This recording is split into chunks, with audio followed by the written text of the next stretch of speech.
People throughout my career have asked me, Pat, what can I do for you to mentor me directly? Many times people ask, Pat, I want you to mentor me directly. I have a very simple criteria. If a person, I don't care if you're extremely talented, you have a degree, you don't have a degree, nationality, I don't care. If you don't have a strong work ethic, I can't work with you. Here's why. Because whatever I transfer to you, you are not going to give the highest return possible for whatever knowledge and skill set that's being passed over to you. Why am I going to put the time into you if the duplication part is not going to return? Why am I saying this to you? You're not working with me. You're from 192 different countries. If you want to get somebody to work with you directly, that they know what they're doing, or if you want to get right partners, you got to have a strong work ethic. So what prompted this episode here is we got at least 200 messages, emails, Snapchats, Facebook, people saying, Pat, you keep talking about work ethic. Can you please explain how one can improve their work ethic? And I said, I'm going to take it a step even past that. So today's video is not for the people that subscribe to the 4-Hour Work Week by Tim Ferriss. This is not the video for you. This is not the video for people that want to be online consultants who want to not have any real place of business and have people that are virtual assistants that do their own part, and you are not working that much and you're at home and you work 3 hours a day. This is not the video for you. Because those names, although you can do that, there's a big movement of 4-Hour Work Week today. No 4-Hour Work Week develops an Apple. No 4-Hour Work Week develops a business that ends up becoming a substantial business doing $100, $200, $300 million per year. They don't. Now, if one of two do it, that's an anomaly. I'm not talking about the one of two. I'm talking majority. I'm talking to the people who have plans of running a big business, touching people, touching clients, growing their businesses. That's who I'm talking to in this video. So that's the message here. How to improve your work ethic as an entrepreneur. Now, let's dissect the word work ethic. I'm gonna do this in a way where you'll see what the meaning behind work ethic is. Then you need to make the decision of what that means to you. So simple. The definition of work. What is the definition of work? Here's the definition of work. Activity involving mental or physical effort done in order to achieve a purpose or result. Again, activity involving mental or physical effort done in order to achieve a purpose or result. That's the definition of work. Now, what's the definition of ethic? In Greek, the definition of ethic is the science of morals. The science of morals. Ethic, work, ethic, the science of morals. What does it mean, the science of morals? I don't even understand the definition, somebody may say. Well, then why don't we break down what morals means? So here's morals.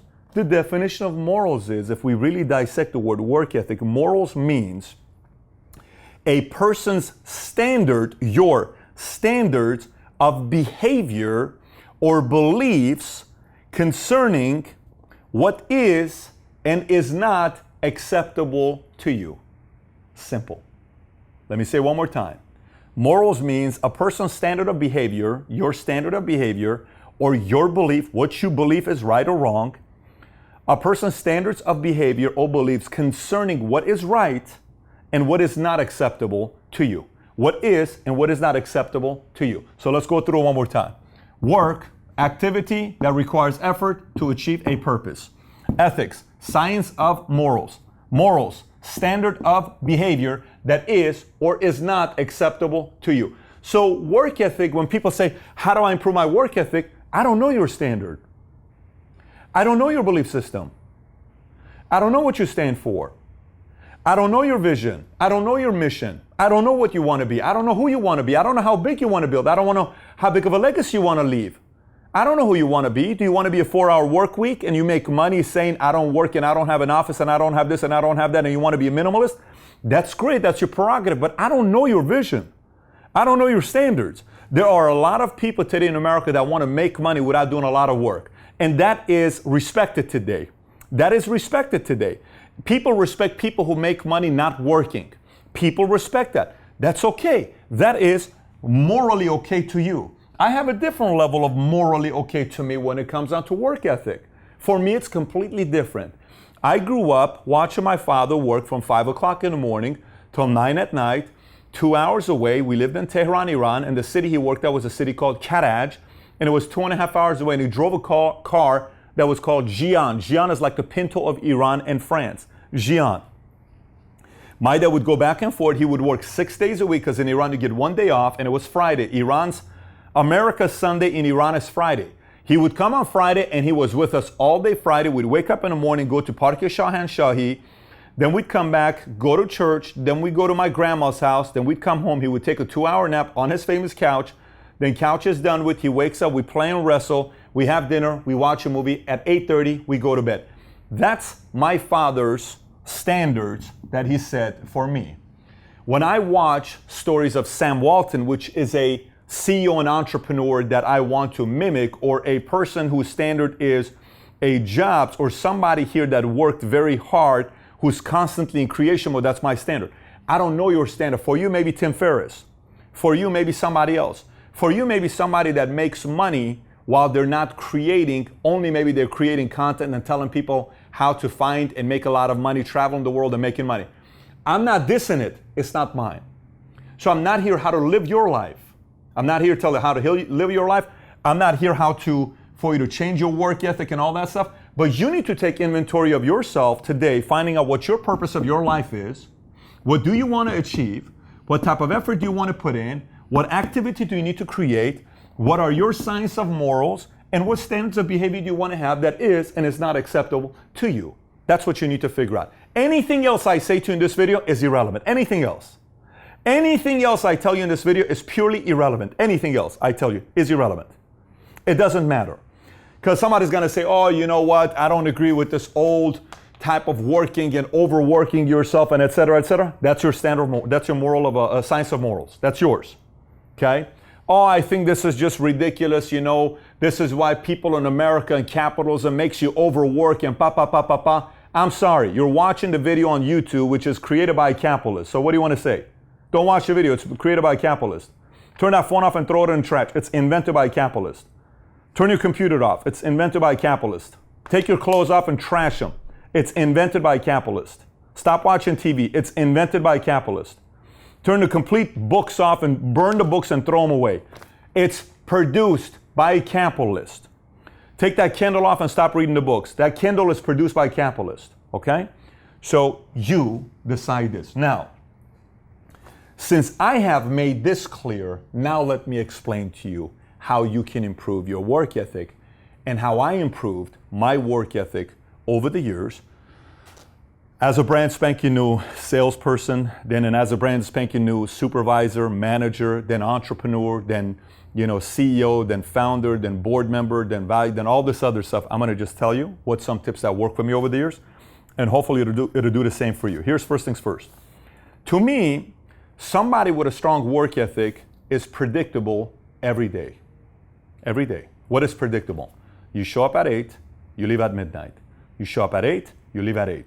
You show up at 7, you leave at 9. You show up at 7, you leave at 10. I don't know, but it's predictable. And you do it every day. It doesn't matter what it is. There's a predictable work effort being put by you. Let me explain some to you. A lot of people will come and say, Pat, man, one day I want to be a millionaire, but you know what? I got, for me, it didn't kind of work out. I did a conference call, today's Friday, yesterday, and this conference call was with a group of 40 entrepreneurs, builders that are doing a very, very good job in our firm. And I put them on the call, and one of the guys on the conference call asked somebody a question about momentum.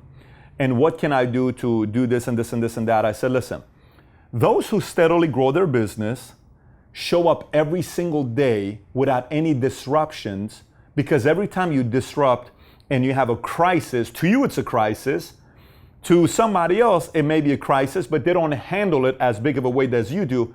Your momentum goes all the way back down to level number 1 again. And you have to recreate momentum. It's a pain in the butt, okay? If you truly want to have steady growth in your business, you got to be predictable, because the moment you stop, you lose all your momentum. So if you really, really want to expand your business, the purpose of you growing is a big purpose that you have, whatever that purpose is, you got to be predictable.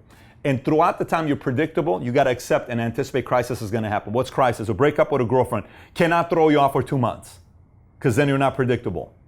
Kid gets in trouble in school, cannot throw you off for 3 weeks, because then you're not predictable. You and your wife get into a terrible fight, cannot throw you off because then you're not predictable. You have a certain financial challenge, cannot throw you off because you're not predictable. You have somebody in your family that talks smack about you, cannot stop because you're no longer predictable.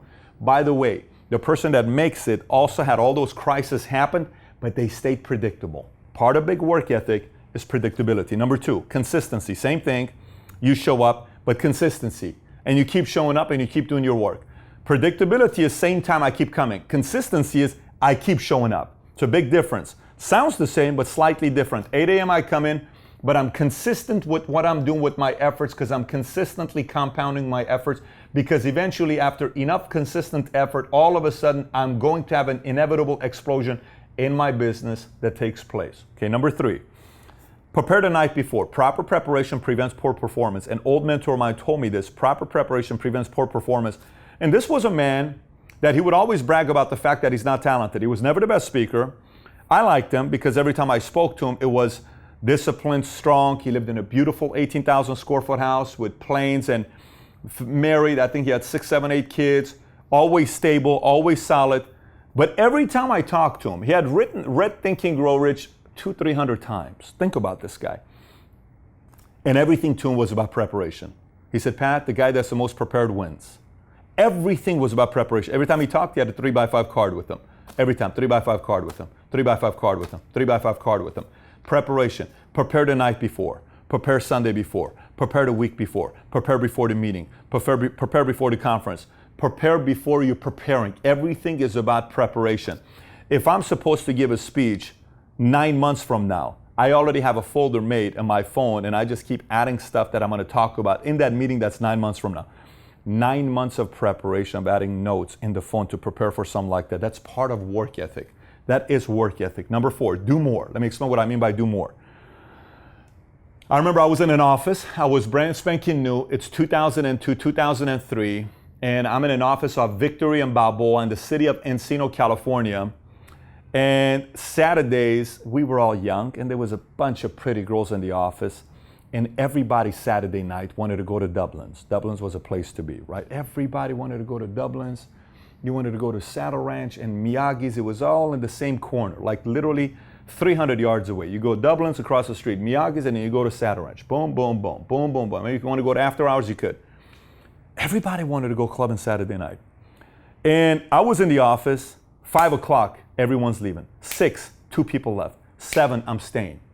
No one's there. 8, I'm staying. 9, I'm staying. 10, I'm staying. Everyone's gone. 11, I'm staying. By that time, I'm so wiped out, I'm not going to the club. I'm going home, reading a book, going to sleep. Boring to you, right? It's boring to you, right?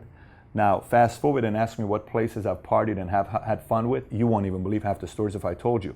You would think I'm telling you a story out of a movie. You would say there's no way in the world you've partied with prime ministers and princes and governors and senators and billionaires and all this other stuff. Because I didn't want to just get too excited about Dublin's. There was a time it was exciting to me. There was a time Miyagi's was exciting to me. There was a time all that stuff was exciting to me. Again, how big is your purpose? How big is your purpose? How long will you put your activity with the efforts? And then does it match the standard of behavior that you want to put up? So do more. If a person leaves at 6, you leave at 8. If a person makes 100 calls a day, you make 200 calls a day. If a person makes 50 contacts a day, you make 75. If a person writes, sells 20 of your product, you sell 40. Okay, if somebody practices 3 hours, you practice 5 hours. If somebody practices 6 hours, you practice 8 hours. If someone reads 2 books, you read 4 books. Just do a little bit more. Do a little bit more. Do a little bit more. Number 5, subscribe to the now mentality. Subscribe to the now mentality. We'll call them tomorrow. We'll call them now. So the other day, one of my guys, his name is Fred, he calls me. He says, hey man, I'm kind of disappointed, because the office lease that I wanted didn't go through. And this is a commercial real estate agent that he's flopped with me 3 times. And I've made this guy $200,000. 3 times he's let down referrals that I gave this guy. I don't do well with people who I give referrals to. I expect perfection from somebody I give a referral to, right? So I'm going to make you money. That's a market I'm introducing you. My credibility is on the line. This guy did it 3 times. I said, what did he do? He says, well, we're just not getting the deal. I text him. Right there while I'm on the phone with Speaker, I text a commercial real estate agent. He doesn't respond. I call his office. He doesn't respond. I call his phone. He doesn't respond. I asked to talk to a supervisor. I talked to a supervisor. I said, who's the owner of the company? They put me on the phone with the owner of the company. I talked to the president of the company. The president of the company got a call from me. Within 1 hour, I got a call back from everybody. I got a text back from everybody. The guy, Fred, ended up getting exactly what he wanted from the office, all the expectation. They lowered it from a 5-year lease to a 3-year lease. Why? Because it's do it now. Do you know what was the craziest thing Fred told me? Fred's like, oh my gosh, I'm a little bit nervous. I'm like, why are you nervous? He said, because I can't believe you just did all that stuff in 10 minutes. I said, it's called the do it now mentality, man. Well, what are we going to wait till tomorrow? Hey, Pat, there's just somebody that may be interested. Let's call him right now. You got his phone number? Let's call him. Right, yeah, let's call him right now. What are you talking about? Let's call him right now. Do it now mentality. Work ethic is a part of it. Now, do it now, not tomorrow, now. Now, let's do it right now, okay? Procrastinate tomorrow, next day, 3 hours, 5 hours. Let's do it right now. Next, point number 6. Find running mates. I love people that work as hard as me and they push me. There's nothing like it. I love running mates. I love people that say, Pat, 5 more reps. Like, dude, I'm tired. Pat, 5 more reps, because some days you don't feel like it. Pat, come on, Pat. 5 more reps. Oh, come on.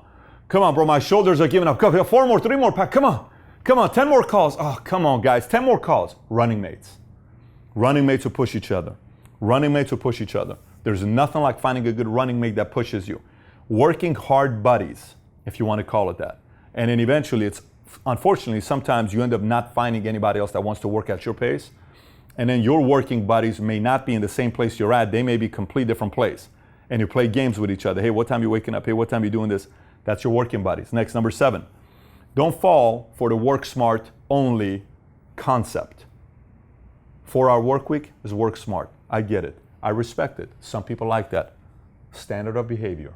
Your moral. Your standard. It's fine. Nothing big has ever been built without working very hard. And I'm talking very hard. Very hard. It's Friday night right now while we're shooting this. Everybody's gone in the office. Dennis is here, former 8-year DBT, Dallas Police Department. I'm here, we're shooting this. I am willing to bet everyone's out of the office except for Mario, and probably Paul is sitting somewhere here as well. It's Friday night, it's already 7 o'clock. Everyone's going out to dinner. I just got back from Burbank, California. I was in Bakersfield, California. I was in Houston, Texas. I got a bunch of other travels that's coming up. We're here right now in the office. Why are we doing this? Well, Pat, how do you find the time to shoot these episodes? You never miss a Tuesday and a Thursday episode of Valuetainment. Because some nights on Friday night, I want to go home and kick it and relax, and I don't. And we shoot these episodes because we're supposed to come to you Tuesdays and Thursdays. And do you realize from the moment we said Tuesdays and Thursdays, we've never, ever done an episode that we've missed on Tuesday or Thursday. Why? It's part of commitment. It's part of being predictable. It's part of showing up. And there are days, right now, my back, I'm not going to lie to you. We did legs with my personal trainer, Josh. My hamstrings are so tight right now. Mario was stretching me right now. I can't even go like that right now. I'm coming, I can't breathe. I can't breathe when I'm going that. It's that bad. Not because of my lower back pain, my hamstrings. It doesn't matter. So when people tell me, but I'm sick, I have this, I have that, then this is not your game yet. Then this is not your game yet, okay? Next. 8, cut distractions. Cut distractions, very simple. You got to cut distractions. You're still going to have some distractions in your life, but you got to cut the distractions that you can cut. Get rid of the distractions. Get rid of the, in the office, there's a lot of different stuff that can take time away from me. I don't want it. I want to cut distractions. I want to cut any kind of distractions I can cut in my life. I don't want to deal with office politics. I want to perform. So there's office politics, you go perform. You don't need to deal with it. You go grow your business. Number 9, absolute focus. Absolute focus. This is tiring. Believe me, I'm the ADHD guy, and you know how ADHDs, they don't know how to focus. I'm the guy that would see something, I'm gone. Boom, I'm looking at all this other stuff. You got to train your mind to be focused. It's a muscle. You got to train your mind to be focused. You can do it. So when people tell me all these rhetoric, I need to take this medicine, I need to take that medicine, stop. You're looking for an out. You may need to take that medicine. I'm not questioning your doctor. All I'm telling you is stop making excuses that you can't stay focused. Practice it. It's a muscle. Stay focused. Next, have a to-do list. Work ethic has to do with to-do list. What needs to get done next? What needs to get done next? Right now, Mario and I, about 4 hours ago, I told him, I said, Mario wanted to add another project to our list of projects. I said, let me show you what we got. That's all I did to him. I said, let me show it to you. I went through every single thing. He says, Pat, I got the point. I said, you want to add another thing? Here's what we got. What else you want to do? What else you want to do? Can you handle this? No, we're not ready yet. Let's wait 90 more days. Let's wait 90 more days. Okay, next. Eat right. Work ethic requires energy for you to be able to last a long time, stamina, efficiency, for you to be able to go and you have the, you know, you're not getting tired by 4 o'clock. If you eat right, you're going to be able to stick around even longer. Number 12, plug the leaks. I don't like leaks. When I worked at Bally's, I told a story about Bally's earlier, but when I worked at Bally's, I wanted to find out where the leaks were. It doesn't matter what the leaks were. The leaks were some of the tours were taking way too long. So the person coming back, he was given a 40-hour tour of the gym. You could do that in 13 minutes. Why are you doing a 40-hour tour? Just because she's pretty? We just lost 37 minutes, 27 minutes of your time. I need you to be back here making calls. This is why we're not hitting our goal. So plug the leaks. What's the leak? The leak is, you know, when I make the call, I'm doing this, and I'm doing this, and I'm doing this. That took 7 seconds. Plug the leaks. It's a waste of my time. What's the leak? Another leak is I'm going from here to here. I'm going to find the fastest way to get home, or I'm going to do. Plug whatever leaks you got with your business. There's a lot of leaks. Work ethic requires you to plug the leaks and figure out exactly what those leaks are. They waste way too much time.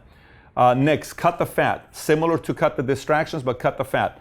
There's a lot of fat. It's work you don't need to do. It's work that somebody else can do. It's work that makes you feel excited that you got stuff done. Not necessary. Didn't grow your business. You just want to go home saying you worked hard, but you didn't get nothing done. There are days that you work and you go home and say, what happened today to my business? How did the value of my business increase today? It didn't, but I feel like I worked 10 hours. This one guy told me, I'm at the office every damn day, Patrick. He's screaming in my face. You're telling me I don't work that hard. How the hell can you be at the office 60 hours a week and in a month you only sell 4 of them? You tell me how. Tell me. I said, your wife is sitting right here. You're telling me you're working hard. What do you mean you're working hard? You ain't working hard. Just because you're at the office doesn't mean you're working hard. Man, cut the fat. Turn off the Facebook. Turn off Snapchat. Man, just make some calls. Contact. Reach out to somebody. You're not focused. You need to cut the fat. And then he did, and his business blew up. Next, drop perfection. Let me tell you what I mean by drop perfection. Sometimes a person doesn't work as hard because they're trying to do it so perfectly that they don't even take the shot. If you don't take the shot, we run out of time, you lose the game anyways. Guess what? If there's 6 seconds left on the shot clock and you look for the perfect shot, what's the chances of you winning if you don't get the perfect shot? You're not going to win because you got to take the shot. So guess what? No matter what, you got to take the shot. What is take the shot? Go to that appointment. Go to it's contradiction of preparation. I get it. But I would much rather have you take the shot than not take the shot. Work a lot on being prepared, but don't expect to have a perfect environment all the time. Seek magic more than you're seeking perfection in your business. Perfection prevents explosion many, many times. Perfection prevents explosion many, many times because it's never going to be perfect. So people wait for a perfect time to hit it. You just got to hit it, okay? And then how to avoid burnout, which is something people ask me about burnout. Pat, how do I avoid burnout? Have your own escape. Here's what I mean by escape. I went to the movies every single month, middle of the day at 10 o'clock, and I went and watched a movie by myself with 80-year-old folks because I watched it at 10 o'clock. It was my escape. It was my therapy. It was my escape. I would work so hard. Every other week, I was at the spa getting a massage.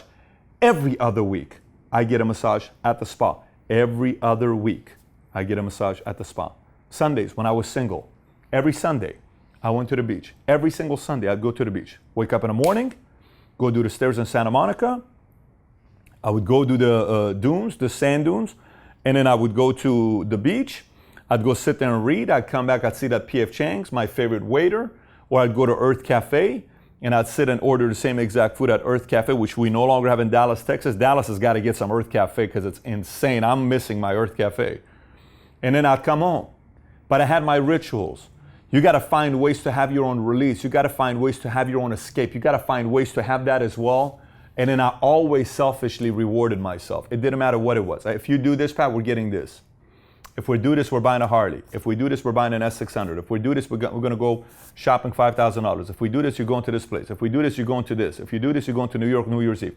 If you do this, you're going to qualify for this trip. If you do, there's always got to be that part. Because if there isn't, then you got to have the carrot. There's no motivation. You need a carrot, but you got to create the carrot yourself. to have a stronger work ethic, because if you don't, you'll hit 100 grand, you stop. You hit $250,000, you stop. You hit a milestone, you stop because you don't have the next carrot. You need the next carrot. So just keep those things in mind. Keep those things in mind about work ethic. But I will tell you, out of everything I told you today in this video,